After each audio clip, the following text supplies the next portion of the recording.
Amplop merah berisikan uang 300.000 dibagi-bagikan pada jemaah salat tarawih yang memenuhi sebuah masjid di Sumeneb, Jawa Timur. Yang jadi sorotan karena pada amplop itu tertera logo PDIP dan gambar politikus. Amplop bergambar wajah pelaksana tugas Ketua Dewan Pimpinan Daerah PDIP Jawa Timur, Said Abdullah, dan Ketua DPC PDIP Sumeneb Ahmad Fauzi itu dibagikan usai pelaksanaan salat tarawih. Menurut informasi yang beredar di media sosial, pembagian itu terjadi di hari kedua puasa. Ribuan jemaah salat tarawih memadati wakaf Said Abdullah yang terletak di Jalan Kartini, Kelurahan Kepanjin, Kecamatan Kota.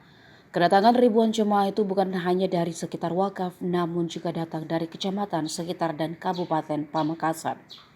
Said Abdullah yang dikonfirmasi membenarkan adanya pembagian amplop tersebut. Namun menurutnya, itu adalah bagian dari zakat mal yang sudah rutin ia lakukan.